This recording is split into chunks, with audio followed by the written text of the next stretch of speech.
said, let me have it. There's more. The guy's been communicating with the kids and everybody else you know. I'm in the passenger seat while she's driving. I literally just put my head in my hands and looked up and said, my life is over. That's what I said.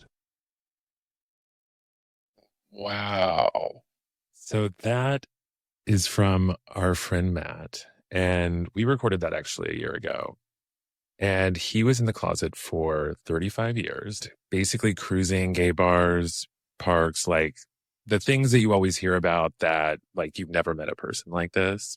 And I met him here in Dallas and we decided to interview him with Coffee with Gays. He was outed. Just an incredible story. It was very painful. So episode 1 is about his outing. And then episode 2 is kind of after he was outed and his life afterwards. It's really a story of redemption. And we thought it would be really good for Pride, but we couldn't launch it last year for so many reasons. So this year we're launching it for Pride. And I just wanted to open with that clip because I think we forget that we've come so far. And there were so many people that have been in the closet and just didn't really have the ability to come out and be free. Well, I'm looking forward to listening. I do appreciate that clip of Matt's episode because I had no idea. I mean, I know you guys recorded it a year ago, but thank you for showing me a little clip of that because I honest to God had no idea. So. Yeah, it's really amazing. So part 1 drops June 12th and then part 2 drops the next week on June 19th. Welcome to Coffee with Gays. Welcome to Coffee with Gays, everybody. And we are in the studio today. We have a studio. I am this is really we're moving on up. Feeling very professional tonight. Very professional. Sad. Yes. And I'm Blaine. I'm Ryan. I'm Adam. And we have a special guest here today, Matt. Yay, Hi, Matt. Well, I can't believe I'm sitting in a room with 3 gays. it's a with fantasy. Coffee with Gays right With now. coffee. And the reason it is a fantasy is because Matt actually has an amazing story. And we just met, 3 weeks ago. And Matt was outed after 35 years being married and got ripped out of the frickin' closet. Has an amazing story. And we just recently talked about coming out of the closet ourselves and all of our stories. He had such an amazing story that I really wanted to do this segment. We really wanted to do it right, which is why we're in this studio setting today. And that's what we're talking about because it's really fascinating. And we really are interested in your perspective post coming out as well. So just to give a teaser, Matt literally was ripped out of the closet or exposed by a complete stranger to his entire family. And they are all in shock, but we are going to touch all about that today. Yeah. Let me just add, I don't consider it an amazing story. I consider it a story that I'm happy to tell, but there's a lot of different angles to it. It's very true. Sadness. Yeah. So amazing isn't quite the word A very emotional story. Yeah. I agree. We've talked for a few hours about this topic, and it is very roller coaster-esque. And we are going to do this in 2 parts. So this will be a 2-episode series that we're doing.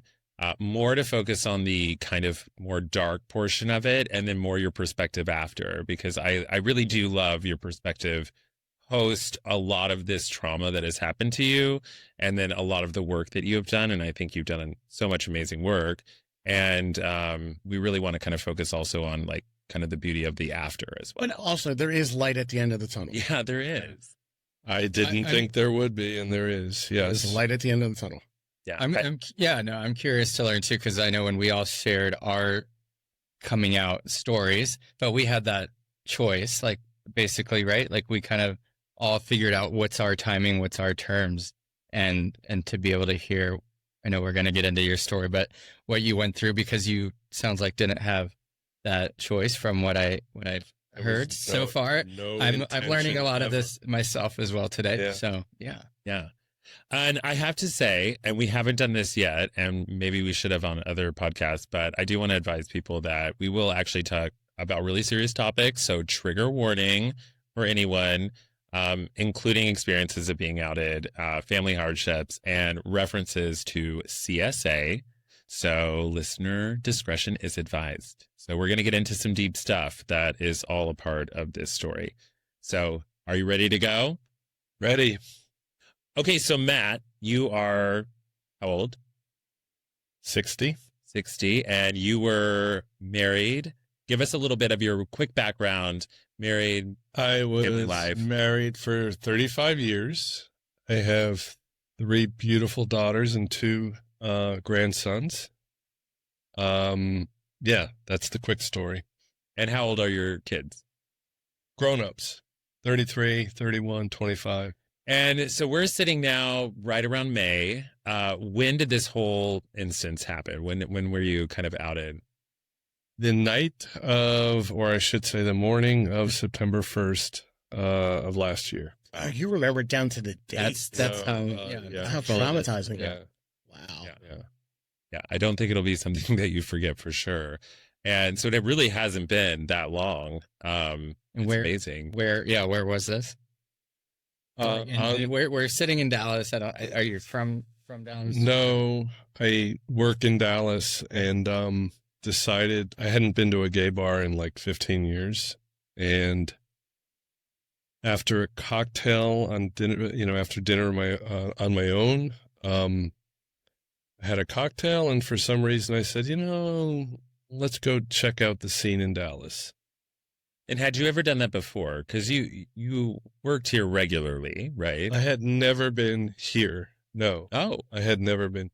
I hadn't been to a gay bar or a gay district in 15 years. Wow. Okay.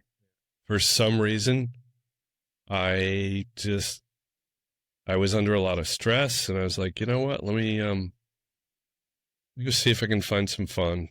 And fun Leave that didn't mean stress. sex. Yeah. Is that? I said, let me go have some fun in this. And Yeah. So, I mean, it's when I talk about it, it's still, I have PTSD. It was just, so anyway, I was on the strip, drank too much, was at a couple of bars, and, on my way back to my car, I was intending to Uber back to the suburbs to my work. And a complete stranger kind of bumped into me or asked me a question, and we started chatting. And for some reason, I put my code into the phone to look something up. Maybe he asked me, is this bar closed or something like that? Right. So anyway, we kept chatting a little bit, and he just grabbed my phone and ran away with it. And he was like around the corner before I knew what happened. And I said, okay, well, I lost my phone. I'll figure it out. Right. Well, it took me probably 3 or 4 hours to find my way back to the suburbs where my hotel was, because you are nothing without your phone. Yeah. Mm-hmm. I mean, we just had that not long ago. I couldn't order an Uber. Right. I had to drive. I got lost. I stopped in a gas station that had plexiglass windows, and the guy was sleeping behind the window, and I'm knocking on the glass saying, hey, can you point me in the right direction? So it probably took me 3.5 hours to get back to my hotel. To make a 30-minute trip. Yeah. No Maps Go either. Oh. Remember the Maps Goes? Oh my gosh. Maps Are you Go. guys old enough for that? I don't know Or what is that it is. just me? How about the ABC? Maybe it's you. You're definitely old enough for the Maps Let's Go. go. No. Come on, the I've book heard of that you like- used No, to that have. That was another ABC one. Maps. I don't know what that is either. ABC Maps. I forget the one where it printed I out could the go as directions. far back Yeah. as I could go back to MapQuest. MapQuest. I could go MapQuest. back to MapQuest. MapQuest. I remember. I remember. Yeah. navigation. So you would have to go Yeah. where you were, and you'd be like, A4. Whoop, here's to there. Okay. How do we get from here to there? I can't imagine being in a city that I didn't know and have to take highways like our highways here in Dallas all the way down. So I took the wrong highways. I took all the wrong highways. I was nowhere near where I needed to be, and just finally made it to my hotel at 5 in the morning. And to be clear. familiar- Oh, go ahead. No, I mean, you're not familiar at all with. You've been to Dallas for work, whether this was the first time in Dallas for work or. and Flame? No, I had been, the office is in the suburbs, so I had been to the suburbs quite a bit, Oh, okay. but had never been to Dallas. And just really my hotel was down the street from the office. So I would come in and just, office, hotel and local, whatever. Yeah. And to be clear, this guy that came up to you, like, he was kind of flirting with you, right? Like, No. It wasn't a gay guy. And, you learn a lot in hindsight. It wasn't a gay guy. He was like acting drunk and looking for fun. But in hindsight, he was just a kind of just a street thug. And again, in more hindsight, a professional. Yeah. He took my phone, went immediately to work, texting everybody in my text chain as if he was me. Hey, I lost my phone. I need some money. He was into every account on my phone. Oh. We realized too, and I think we all have a lot of stories. Actually, we just had a friend the other day who was brutally beaten in the neighborhood down in Cedar Springs. And I've heard countless stories of that happening as well. So we all have to be careful, even though we're guys. I think we tend to let our guard down. Also, with phones, Apple will not help you if you don't know your Apple ID. You are fucked.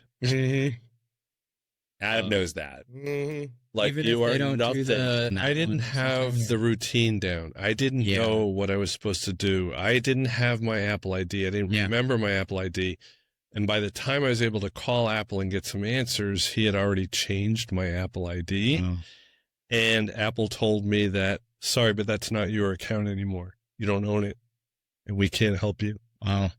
So he was into everything on my everything you have on your bank accounts, your social media, everything. So meanwhile, though, you're at the hotel. You finally made it home 3 hours later. So what is it? It's like 5:30 in the morning? Yep. I had probably a 6:30 flight that morning, which I missed. So I had to reschedule. Now I'm using my laptop to email my wife. Now, everything you think you would communicate without your phone is out the window. So I had to email her. And again, in hindsight, had no idea that this guy was communicating with my children, my friends, my family, my associates, everybody in my text chain. So they were like, didn't know if it was me, didn't know if it was me emailing. Matter of fact, one of my emails, he responded, I'm at the airport, which is not my response. So a little bit of him was like trying to, like, I don't know, help a little bit. Like, he's at the airport or something like that. It's just very bizarre. So yeah, I missed my first flight. I had to just rebook. And when I got on the flight, you can get Wi-Fi, and I could have got Wi-Fi and like hooked up my laptop and kept communicating. I was just exhausted. I just knocked out for 3 hours, back to home. And where is home? It's in New Jersey. Okay. Yeah.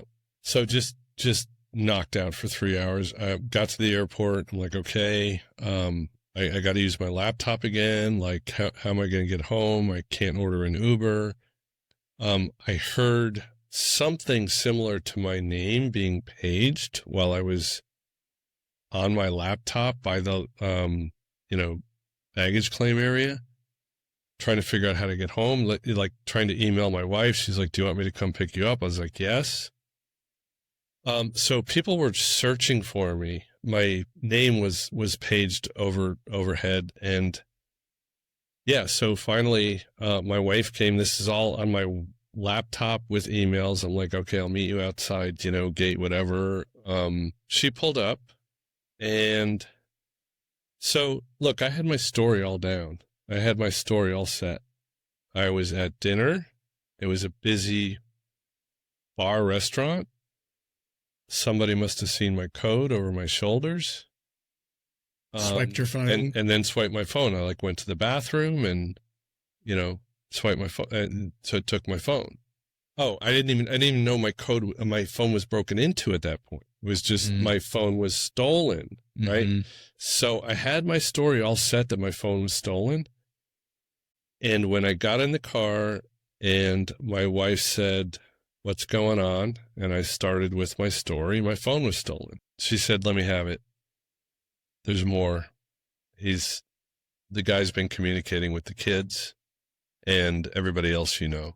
I'm in the passenger seat while she's driving. I literally like just put my head in my hands and looked up and said, "My life is over."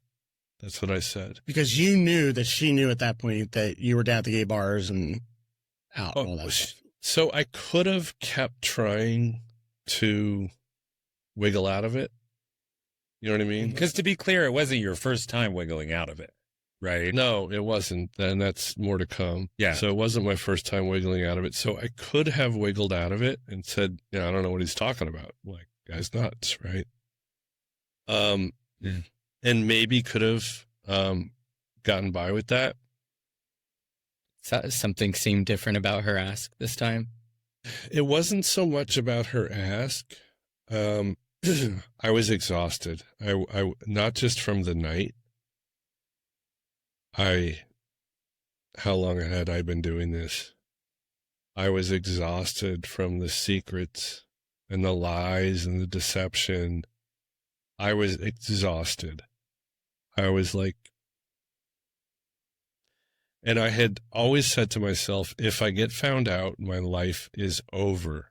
Like no thinking like what's after that at all. It was just my life is over. Right. Like period. Like because there's a lot on the line. blackness. I mean, you've got a whole family, you've got kids, you've got a career, and Yeah. everything's on the line at this point. Yeah. You're at this point going, great. Am I making this jump and hoping to God that I survive this? Right. And I was not ever intending to come out of the closet. Ever. I couldn't. I didn't want to hurt people. I didn't want to expose myself for being a fraud, which is what I was, right? So what was different, as you ask, was I was ready to throw in the towel. I was ready to, like, no matter what happened, I didn't give a shit. Like the charade is over. I can't do this anymore. I can't hide. I can't deceive. I can't lie. I mean, there's more after that. But I literally, over the next 4 or 5 days, just focused on securing my accounts while my wife fed me sandwiches at the dining room table. Well, what did you say to your wife when she said, "What's going on"? Because she had to say, She says, "Let me have it." I said, "Your didn't life give is her any over." detail. you just stayed quiet and she, No, I over the next 3 or 4 days, she was asking questions, and I had said to myself, I'm never going to lie again. And subsequently in treatment, I learned that I should have asked her to hold off. Let's do this with a professional. You know, it's called counseling. no, it's I'm just help. not Therapy? Not it's kind of discovery for the spouse, right? Mhm. And that should be handled professionally. And I actually suggested that to her. I was like, look, can we get some professional help? Because I'm not sure I should throw up all over you, right? I'm not sure that. Because it's a lot for you to go through, and it's also a lot for her to go through. 'cause Yeah, I this is didn't changing her want to life, hurt her. I didn't want to, right? So she would ask questions over the next 3 or 4 days while I'm just busily trying to lock down accounts. Right. And every question she asked me, I answered honestly. And I could tell with every response I gave, her anger and hurt was just through. Were they probing questions? Were they about She the wanted past? details. Yeah. How long? How many times? Mm-hmm. Doing what? That's tough. Yeah. It's tough. So after those 4 or 5 days, literally 18 hours a day at my kitchen table. And then, you know, I got the first thing from the airport, we went right to the Apple store and got a new phone. And it wasn't until like 2 days later, I realized, I was like, hon, did you shut my phone down? Or she goes, no, I shut your number off.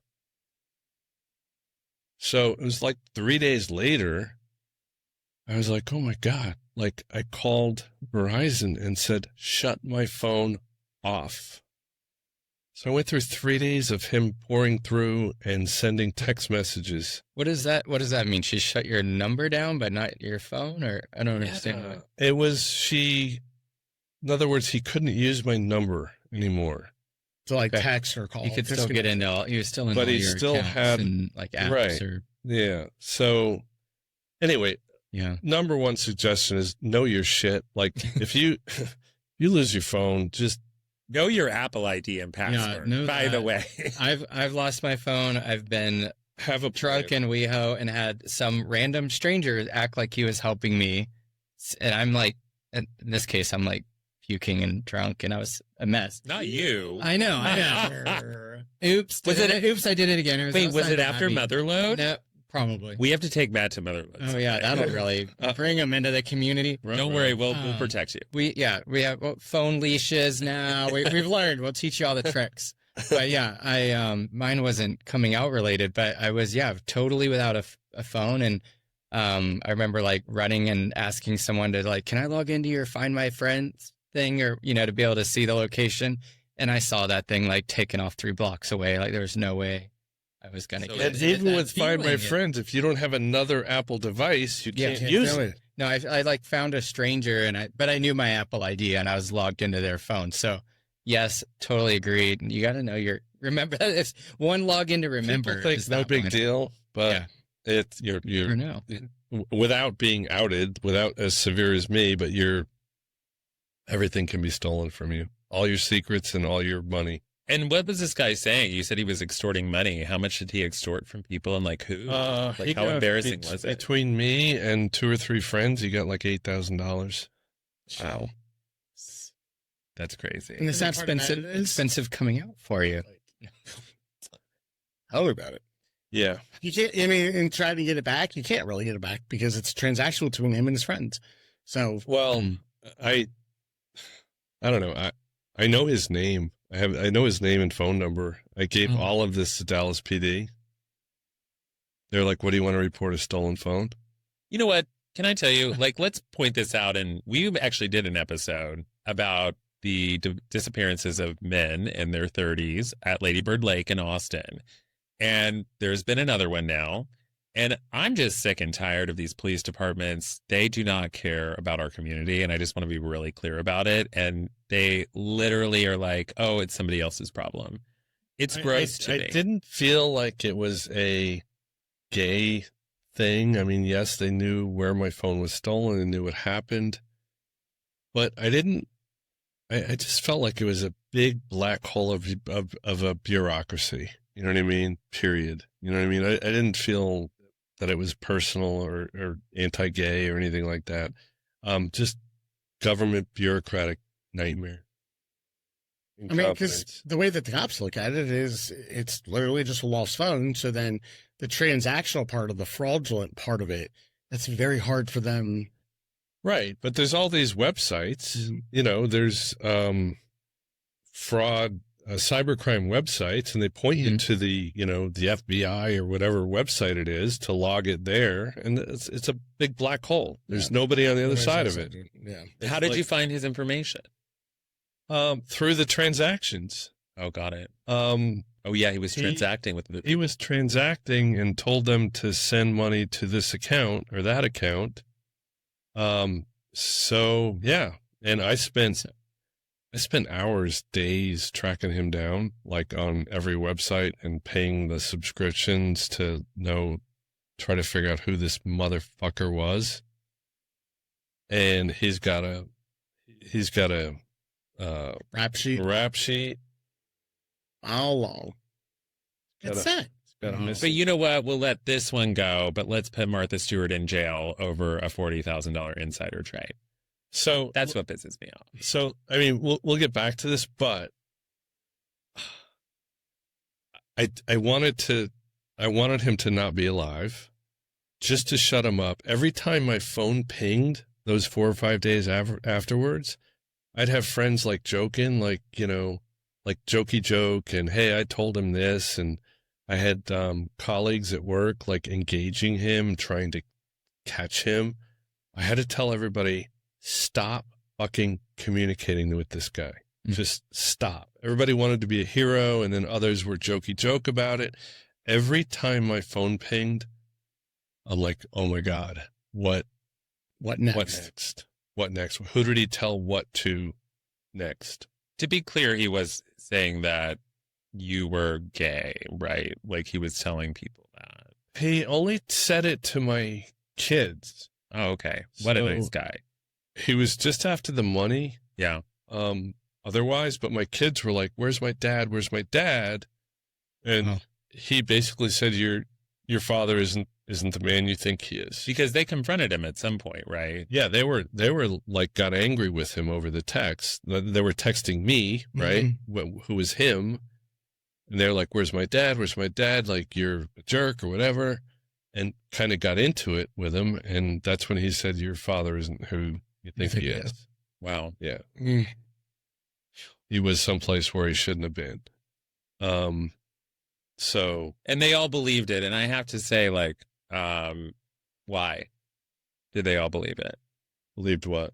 Well, they've got this scam artist on the other end of the phone saying your dad's at the gay bars in Dallas. Like, why did they believe it? Oh, you know, I gotta say, doesn't that happen a lot? Like, there's just a sense from other people, and a lot of times it's acknowledging it for ourselves.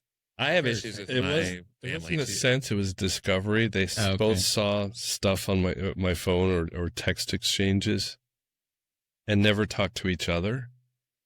Never talked to me, never talked to their mother. Now that's a family to keep that beak clamped. Not anymore in this group. Not ours. They held it secret. Really? In my family, like I had those secrets too, especially with my dad. I think I've talked about that before too. We talked a lot about this. Yeah. Like I knew stuff that my dad was doing that I would actually clean up after him so that my mother would never know. And she's caught him too. And I could see how that would happen for sure. So what did your daughter say to you? So over those next 4 or 5 days, I tried to keep it hidden from my daughters. So I wasn't going to give it up to them. I kind of foggy about the whole. But I wasn't ready to, like my wife knew. So I kind of tried to keep up the charade with my one daughter who was local in New Jersey, and I could tell everything out of my mouth. She was not buying, but would accept it and move on, and talk about something else. So it wasn't until after the paperwork was all done, and my wife was just very calm, and like I said, feeding me sandwiches, and there was a barbecue happening, and she's like, "Come on, you need a break, come out, let's go to the barbecue or whatever." And the first one I was like, "No, a barbecue." Yeah, like a community a friend, barbecue. No, like a cookout. Like a cookout. Backyard. It was a backyard cookout. Just to get out of the house. So Yeah. You're not sitting here like staring With at the friends. table. There was Not planned around this, and just like, come on out. No, but Get like away. I mean, God bless your wife, because I would be so angry at you. I don't know. So That's just how I'm saying. no, I get it. Something from the barbecue. I love that she's concerned about you and your well-being, and like, let's go to a barbecue. No, she knew I was a wreck. I was like this. I was just Wow. a wreck. And she's like, "Come on, you need a break." And she knew I was like working on important stuff, right? So, but anyway, after that was all like kind of nailed down and things had calmed down a little bit, that was the time where, okay, we have time, me and my wife, to like Deal with this straight on. Deal with the issue aside from the. And the she scammer. basically very calmly said, "I think you should go live in Arizona." Whereas I have 2 other kids out there, and we have a house in Arizona. I said, "What do you mean?" Like, I was so delusional. She said, "You're delusional" at one point. I forget what we were talking about. I was absolutely delusional. I was like, "What do you mean?" Like, Blaine knows about that. I've been called delusional Debbie by some people. so when it struck me that she wanted me out, I like took a little hissy fit and said, okay, well, I'm going to leave tonight, and started packing bags. I'm going to stay at a hotel. And she's like, what the fuck are you doing? She goes, I didn't mean tonight.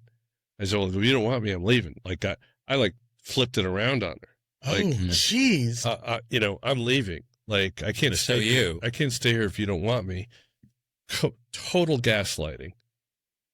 And she laid into me, slammed the door, left. Respectfully. I mean,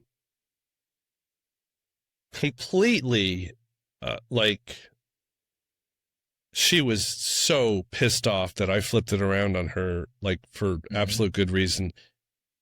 And she was texting. And so when she slammed the door and left, I literally that's when my nervous breakdown happened. I just fell apart. I just fell apart. And she was like, we were texting like, fuck you. You're going to blame me for reacting this way. And I was like, I'm sorry. Please come back. I don't know how to do this. Like, I was on my hands and knees, like next to the bed, like just in a fucking pile. And she came back, and then my daughter came over, and I was hysterical. They were going to take me to an emergency room.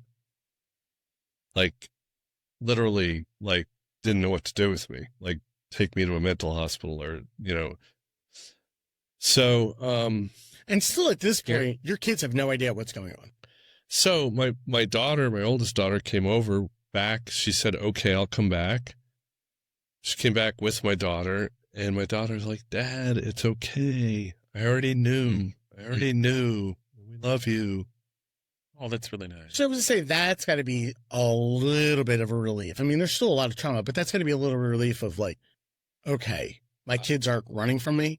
Like, I don't know how to explain it, but I was in a state where I couldn't even digest anything being said to me. I was just literally, when you're a kid, you're like, what's a nervous breakdown? mm-hmm. Right? I remember a neighbor being taken away in an ambulance because of a nervous breakdown. I'm like, what the hell's that? Right. Well, that's what I had. Now you know. That's what I had. And I couldn't digest anything that was being said to me. My other daughter had found out about a treatment facility in Arizona because an executive at her company was very public about what happened to him as a kid with, I'll do the code word, CSA. Mm-hmm. I just pause. Like, how did she feel this was related to your situation? Because I was also a victim of CSA. And did your kids know about this already, or is it coming out during this time? All came out in these 5 days. Wow. This is a lot to unwrap. That's, I think, yeah, wow. And I was confused about CSA versus my true sexuality. Like, I didn't know how to pull the two apart, and the CSA was my excuse, I'm not gay, So it has to do with the CSA. I was mixing the two, right? Were you looking in hindsight, again, it was total excuse. Do you think you were using it as a crutch, or do you think that you actually were like, you know what, I'm really confused on what this is? No, it's kind of weird. Like, this is going to sound so weird, but probably like 20 years ago, before the platforms, the hookup platforms, before any of that, there was just kind of finding each other. They call it cruising, but finding each other somehow, some way. I was actually in the woods at a rest area, basically jerking off with a dude, and happens on the Katy Trail all the time. Yep. And he asked me, he said, "Are you out?" And I said, no, I'm not out. He goes, well, you're out to yourself. Let me tell you, I had 6 weeks of therapy.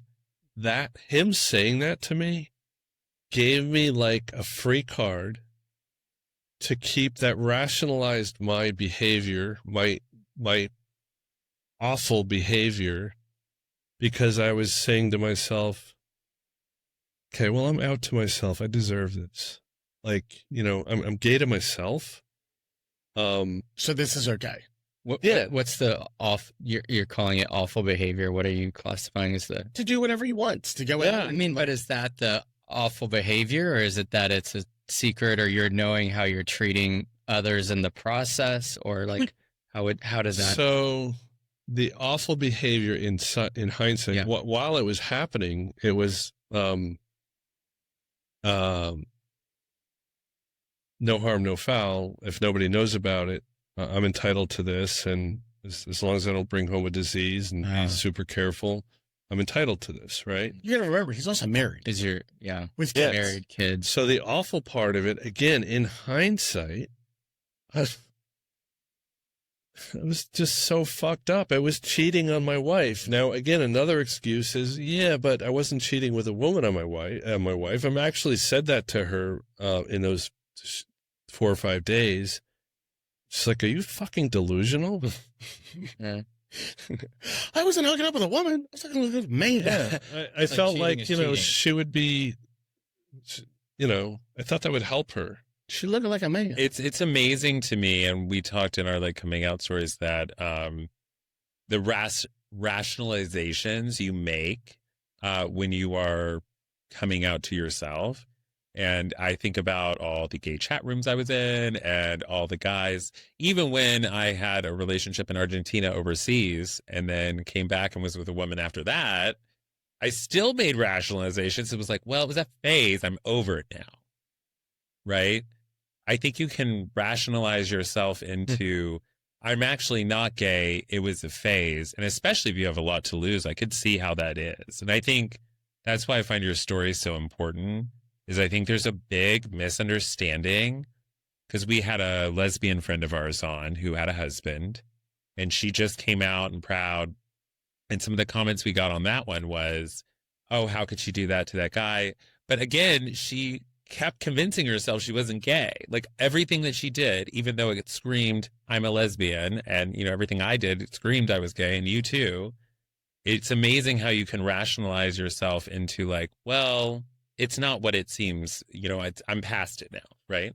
So there were also 2 or 3 events along the way in our marriage that to most it would seem obvious what was going on, and I kind of explained them away each time, and at one point went to a therapist and blamed the CSA. In other words, after a few weeks of therapy, and I hate it to sound like this, but I'd come home from therapy and my wife would be, how'd it go? How'd it go? How'd it go?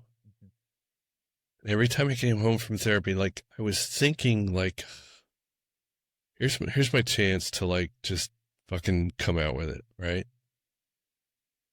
And she would just be, how'd it go? How'd it go? How'd it go? And I'm like, yeah, it was the CSA. It's all good. We pulled it apart. I just couldn't. I just couldn't hurt her, which is so fucked up. After like now she's like, why didn't you tell me then, or then, or then, or then? Well, again, I think Right? it goes back to a point of life, and this is for every damn man. There's got to be a breaking point. There's a breaking point where you sit there and say, I've had enough of living this lie of a life, and now I've been in this so much now that I have to cut this off and just be true to yourself. And it's one of the hardest things that anybody will ever go through. And there's people out there that are probably going to watch this who are in the closet 1,000% and say, I'll never do it. But you will come to a point in your life where you are going to say, enough's enough. I'm not doing this anymore. But to your point, you still felt like you weren't gay, right? I was very confused, and If you're not out to yourself and you don't think you're gay, like how can you come out? I and do kind of this knew to I was gay, but like let's just In other words, Adam, like to your point, there was no way I was never going to come out, no matter if I thought I was gay or didn't think I was gay. Like it just wasn't going to happen because I didn't want to hurt Your wife people around me. and your kids, Right? Yeah, I was too deep. I was in too deep. Little did I know that two of my kids already knew.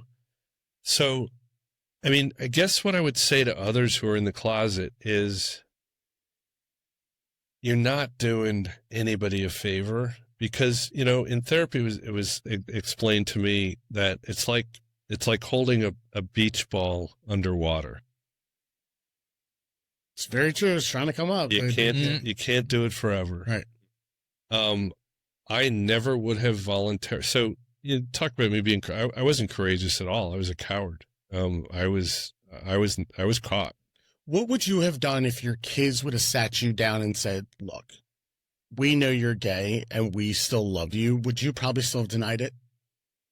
We've actually had brief conversations about that, and we're all like, I don't know. Like, what would you have I would have said, what would you have wanted me to do to the kids, right?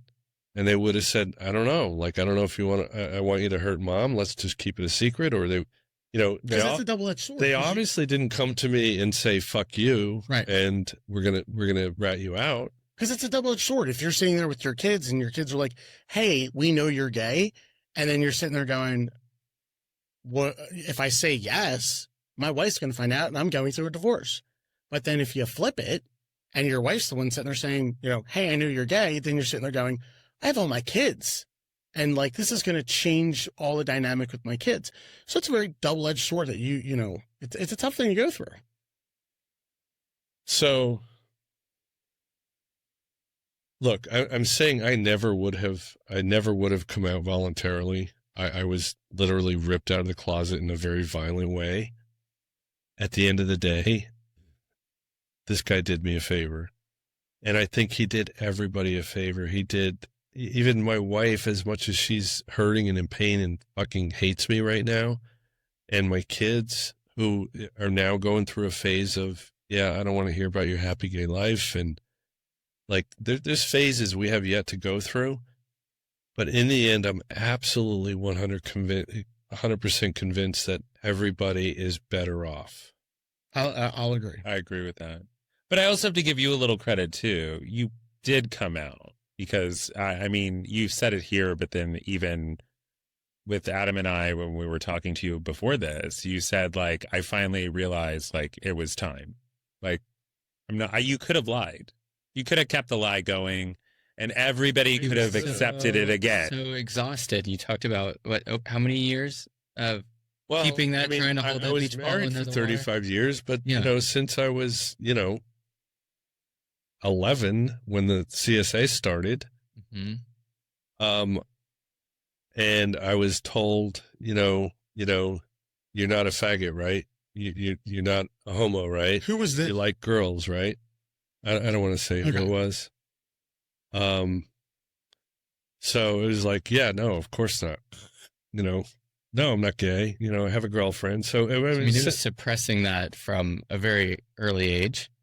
Yeah. And something it's been on my mind though too, because I mean, suppressing that, but like you talked about the phases, you need to go through, and this is all fresh. But the fact that you have so much of a life before the moment that this guy ripped you out of the closet, and you have that life that you have to mourn yourself and be able to let. I mean, it died, and to realize that is traumatic, but like, know that it has to take some time, and you have to have that. You hit the nail on the head. I mean, there's a mourning process, and I probably skipped too much of it. I feel myself kind of getting back into the mourning, like after the novelty of, oh, hey, I'm gay, and let's go out on the strip and be me, and I don't have to worry about being caught or whatever. I'm kind of getting back into that phase of sadness. Yeah. And yeah, the whole family is mourning the family we're not anymore. But it will get better. Yeah. It will get better Absolutely. because especially with my family, it was very, I don't want to say estranged, but like it definitely put a wedge in there, but it has brought us closer together in the end. And it's, yeah, it will come back around. Thank It's a big God word. for Father Time. Yes. Yeah. Yes. It will come back around. my mother called it also a mourning, and I thought that was the best thing I've ever heard in all of the coming out stories I've heard. Because so many people say like, oh, you know, I'm coming out, and everybody just has to accept it. And I'm so glad you're letting your family have space and not just being like, you have to accept it. Because I think a lot of people in the community expect that. Like even the 90-year-olds and 80-year-olds that like just don't get it. You know, like my grandmother, it took her 14 years to accept it. And I think that's totally fine. And like my mom said, she said, it's just like, I mourned the death of a dream. When you were born, I had a dream. I had this whole idea of what you were going to be. And just because one thing died, it didn't mean something else wasn't born. So I think that's what's exciting about part 2 of this is we're talking about kind of like what you're starting to experience with the birth of new things, but your family's also still struggling kind of with the death. And so are you. And I think that's something that people need to realize. It's a natural process of this. But in the end, I think truthfulness, being true to yourself and being true to the ones you love, there's just, you know, I always said to myself, am I going to, on my deathbed, am I going to keep this secret? You know what I mean? And my kids actually cried over that. They were like, wow, you've been like stifling this for all this time. It's tough. Yeah. Did you find a lot of help in therapy? You said you went to a facility, which I think you told us was not cheap. No. I think Adam was about to have a heart attack when you talked about it. And how did you find this? Was the place that your daughter helped you find? Yeah, Or so were we you kind of part of the choosing this. Yeah. place? Well, again, I was catatonic. I was like in the I was rock bottom, right? Rock bottom. If you don't know what rock bottom is, I know exactly what rock bottom is. You can imagine what rock bottom is. Until you're there, you don't know what it is. I was at rock bottom. So anyway, my daughter found the facility because an executive head of her company had been there for the CSA. I write the check, have to wire the money. I have a conversation. They're like, yeah, you qualify for the services. Like, yeah, I qualify for them to take my $70,000, right? I need to go to therapy just for that. So Shit, I thought I was paying a lot for therapy. So I get on a plane, you know, Head coach, probably. yeah. So I get on a plane and Did it include travel? Yeah. no, fuck no. Oh my No, gosh. they offered to send a van to the airport to pick me up. At least they Wow. did that. How nice of them. I declined that. Yeah. My daughter drove me. Oh my gosh. I would be like, for that much money, I want to be in first class. I want to be pampered. I better have drinks. Was this in I need Malibu? some- Was it passages? Did it No, include let me massage tell and you spa? guys. Like, I'm so mixed. I could go on for another 3 hours about this facility and about the treatment. Uh-huh. Totally like good over here, bad over here, good over here, bad over here. Like I'm pissed about it here and I'm grateful for it there. And at the end, I can't pick it apart, right? At the end, it's what I need. I needed to be away. I needed to think. I needed people to help me think. But anyway, my first night at this place, which was kind of regimented, and it was not a country club. It had nothing like the pictures. Somebody, Sir, this isn't like the brochure. No. could you imagine? The Olympic-sized pool was like, you know, a pond, a hot tub. yeah, basically a hot tub. My So friend this- went to one of these facilities for another problem, and he thought there was horse therapy, and there really wasn't. We did have horse therapy. Oh, you did have horse therapy. Okay, well, at least you had like horse. the Red River Inn on. So the first night there, I was like, yeah, whatever. Like, and everybody was like, what do you call it? Come to the group circle. Submit yourself, like give up, like what do you call it? Commitment. Just The surrender, surrender. right? I walk through those doors, I'm like, fucking fix me. Like I'm surrendered. I'm rock bottom, like fix me, right? I was catatonic. The first evening group circle,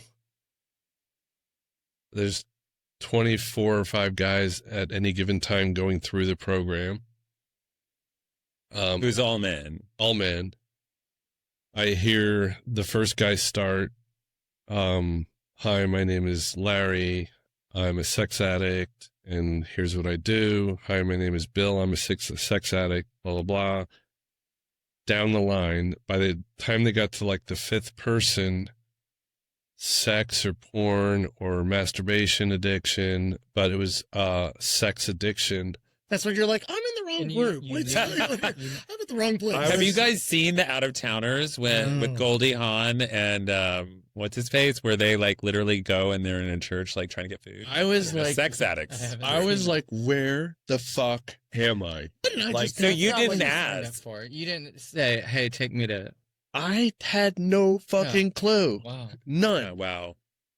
Now I didn't like fight it because like that was the common thread with everybody, but there were other, you know, there was drug and alcohol addiction. That was kind of a common thread, and I had throughout my life acted out in sexually inappropriate ways. So there was a little bit of like, okay. But again, in the end, while I do not consider or ever in my history have been a sex addict, the time away and the therapist I had who was lesbian, again, in hindsight, she was trying to like coax me out of the closet. And I was like, all through treatment, I was like, no, like, you know, this. So you were CSI. still denying being gay. It wasn't until 2 months after the treatment where I was like, fuck, am I kidding? How long was treatment? 6 weeks. 6 weeks. Yeah. 6 weeks. No. Yeah. I've 6 started weeks. Start a treatment facility. Oh my God. What are you going to treat? You're just going to yell at everybody. So I'm curious how I have someone who's very close to me and similar story as you, and around the same age, married with kids, and came out, and he was also sent to a facility like this. And so Also a victim of CSA? that I don't know. Okay. Equated the, you know, coming out or discovering yourself as homosexual or gay, or, you know, those experiences automatically, you know, ship him off to a sex addiction treatment place. Like, I was But to be fascinated. clear, though, that's not what your daughter was trying to do here. She just knew a good facility, and she knew that she had just heard that you had had this traumatic experience as a child, right? Okay. So she wasn't saying dad's a sex addict. She's just trying to get and as a matter of fact, that guy was in a different program than I was in. He wasn't in the exact same program. The one that Very she knew similar. about. Yeah, but I wasn't like, hey, what program were you in? But I was asking all the nurses and therapists, I'm like, hey, do you know this guy's name? Like, do you know so-and-so? They're like, And then afterwards, so cool. Afterwards, I met him and talked about my time there. And it's like, and all these guys, these 24 guys at any given time, I have probably a handful of these guys that are brothers forever who did awful stuff and probably still do have awful, addictions and behaviors. But to be able to talk to someone so openly, and this guy, I just met him after treatment, met him for lunch. The detail that we both got into on what our issues were, like, we're just bonded, right? Mm-hmm. So that's what that treatment facility, it was like, hey, we can say anything to each other. We're brothers. That's awesome. Yeah. That's awesome. But what did you learn most about yourself in that? I think what really hurts me the most is I was so fucking entitled. I went through, like, when I was I was like, wait a minute, was that me? Did I fucking do that for all this time? Like, did I really do that? And even worse, when I was doing all that, I had no guilt because I had the card. I had the card from the dude in the woods. You're out to yourself. And I literally turned around and I'm like, oh my God, like, I did that? Like, that was me? Yeah. Like, lying and cheating and gaslighting the fuck out of my wife and my family, like, all those years? What were the things that you confronted? Like, that what was did the you do? revelation for me. Like, I was a fucking fraud. Yeah. And all the tests were like, you have no fucking self-esteem. You have no this, no that. I was rock bottom, just a pile of fucking rubble. Was this normally when you would just be like out on business trips and stuff? Yeah. Yeah. I mean, wherever you find the opportunity and whenever. It was very sporadic. And, you know, I was 95% this, you know, the business executive, the great father, the great husband, the provider, 98% that. And hey, I'm entitled to this other 2%. Who's it going to hurt? Right.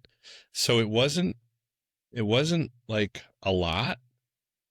And it was kind of like, okay, I'm stressed. I'm entitled to this. I'm going to go treat myself. Right. The acting out wasn't a lot. I feel like I don't know, the way I'm hearing it, like the 2% is the acting out on something that might actually be a huge percentage of you more than the 2%. So inside, you know, that actually did feel heavy. I thought I was so good at compartmentalizing. I was a stress ball. In the later year or two, my family was, they could see I was just stressed out and not happy. And like, to be clear, like, were you like you weren't going to gay bars, but you like go to cruising spots? And So, I mean, no, what's that was- fascinating about your story to me in the world of Grindr and these apps, which is kind of a newer thing, like, how did this evolve? Like, So, I thought about this. So in the earlier days, it was cruising, rest areas or whatever, gyms or whatever. Were you a lot lizard? A what? A what? a lot lizard. What's that? He's always got some weird country thing from Maryland. No.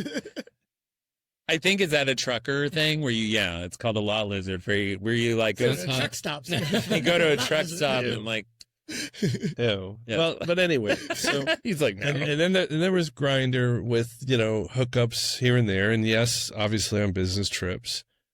In the last 3 or 4 years, like, I didn't want random hookups, and I had 3 or 4 friends that were, I guess you'd call them regulars, and they felt like friends, right? In hindsight, it was a friendship always based on sex, right? But it felt so much better than hookups, and I really, like, I didn't even want to go on Grindr. So in the end, I wasn't looking for sex. I was more looking for someone I could talk to and be open about who I am. Mm-hmm. And it always kind of had to involve sex because that's kind of the only reason they wanted to be my friend, right? Makes sense. So, yeah. And it's so not about sex now. Yeah. Like, it's weird. Do you still talk to any of those guys? One I do. Yeah. Interesting. By the way, I love a regular.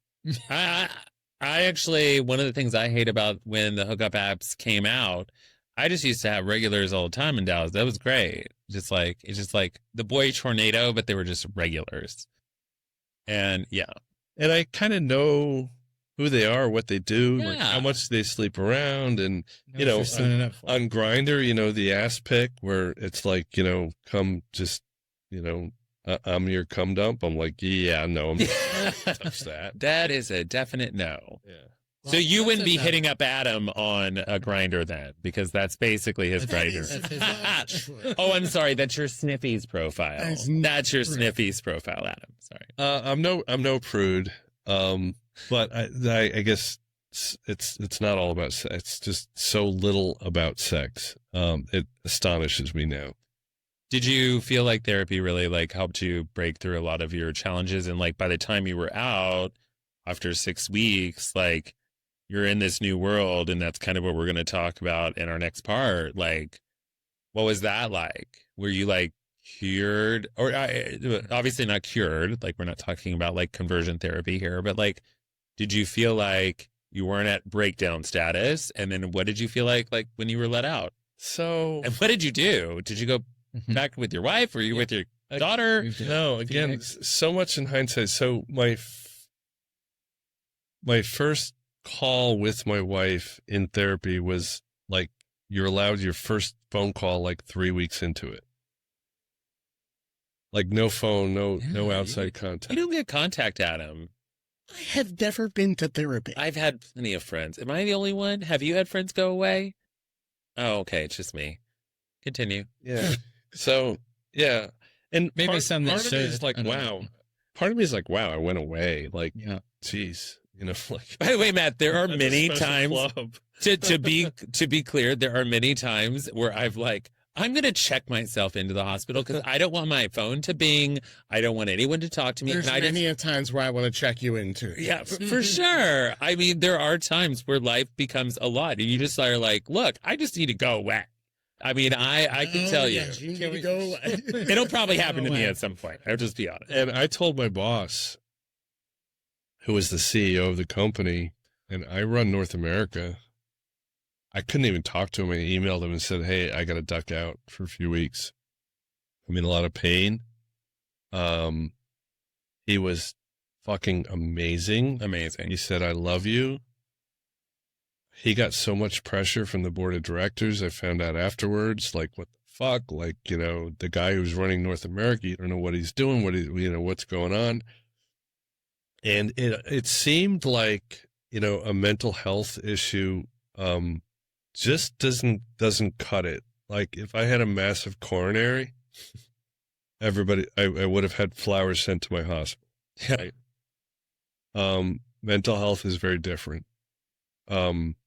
Yeah. So, and I don't think it's intentional, but it's like, wait a minute, our fucking executive Stood up for you. is weak. Oh, they're talking about that one. Yeah. Oh, You know what I equating mean? it to that. Because they don't know the situation. What's that bullshit? Well, they were right? also very. I mean, they have no idea what you're actually going through. But if my boss was able to say, no, he had a massive heart attack, everyone would have been fine. Right. Mhm. But obviously it was a mental health issue. He didn't know any detail around it. Right. But yeah, no, that doesn't fly the same as you know, A heart attack. a heart attack. Right. And as someone who's worked as hard as you have and managed people and stuff, like, I mean, I know, because like that's kind of like my history. It's exhausting, and you eventually mentally get exhausted. And there is a breaking point for everybody. And work was my escape from like all this stuff. Like that's where I put all my energy. Yeah. When You you're know what I mean? So Yeah. they were benefiting from it all this time, but only so much I could take. And then the event happened. So yeah, it's good that you got that space. I'm glad that there was someone there for you. I mean, I've actually had a really amazing executive that did the same thing for me. And I was like, thank God. I mean, it's the first time in my life, but it just doesn't happen often. I think it's very much a US thing. But it is, you know, kind of what it is. yeah. Yeah. Yeah. So, wow, that was Wow. like Intense. so intense, so heavy. That was the short version. That's a short Yeah. version. Can you believe that? I mean, I have to say, Matt, your story is super incredible. And also, I just think like really good for people, because I think one of the things that is a misconception is that everybody's out now. You know, our community is so welcoming and the country is so welcoming that, you know, it's just okay to be gay. But there are so many people that have been stuck or are not ready to come out to themselves. Or there's just so many circumstances. And we Still a have to lot be of people. really respectful of everybody's individual story. Absolutely. Absolutely. And look, I was with them. I was amongst them, right? All of these people in the closet. So there's a lot of them. Yeah. So, you know, There's a lot of them. I was in the closet club. We all shared the secret. So I don't know if I can help anyone like to learn before, after, and then we're going to talk about after. That's why I'm here. I don't feel special for what I've been through or what I've done. But if I had a little more insight earlier on, I wouldn't have had to be ripped out of the closet. I would have figured out a plan. Awesome. Yeah. I think it's all about resources too. And you kind of hope to write a book probably, right? I would love to. Yeah. I mean, if there's a purpose behind it, if I can really nail down that purpose, and I think I know the purpose, but yeah, I would love to write a book. I mean, I think you definitely have a purpose and you have such a great story. And I'm loving what we're going to talk about in part 2 of this, because it's actually kind of like the more positive stuff, where this was like the more heavy More part of it. outcome. Yeah. Mhm. But And we'll be back at part 2 with One Night Stand Diane. but you know, just, I think for me, like to your point, like I just don't think people know that there are resources in their community. And I think, I mean, the Trevor Project's a huge resource out there, and it's probably one of the biggest well-known. I have no clue what that is. Really? So The Trevor Project is a counseling where it's other gay people that will actually be a part of the Trevor Project. And it's like for people who are in the closet, who are having a hard time coming out of the closet, or have been vacated, like their parents kicked them out of the house. They help them through all of that stuff. yeah, So huge. yeah. So what I'm saying is, when I was on the other side of the wall, Mm-hmm. no clue what that was. Right. So No. in other words, The marketing needs to step up in that department to help people understand And- what's out there. by the way, I'm going to be very honest with our gay organizations. They do need to step up, because we talk about so many things and our gay organizations have tons of money. The Trevor Project is literally the number one donated to organization during Gay Pride. And I think like they should really make sure that they're doing the outreach they're supposed to do. But I think the hardest thing is trying to get that community that they don't realize how to get their hands around. Yeah. People who are in the closet, right. how to reach out to them. So because the Trevor, in other words, Trevor has to be found. yes, They have to You be have to visible. be- Like have to be they're not going to recruit people. Searching. They have Right. to be found. Right. By people who want. people who are looking. right, who are looking. Yeah. People who are gay know about it, but people who don't, who are not gay, Right. would have no idea. It's like a 14-year-old trying to get driver's ed. Like you just don't Right. understand because you've never been through it unless you have somebody to walk you into it. Yeah. And that's part of this, like telling this story. And another organization that I'm a huge fan of, it actually really helped my mom and my family during my coming out, was PFLAG, which is Parents, Families, and Friends of Lesbians and Gays. And they offer a ton of support and counseling as well. And then I have to say, like, one of my biggest unlocks when it comes to resources for the community, recently out people or people thinking about it, there's always a local gay organization. Here in Dallas, we have the Resource Center.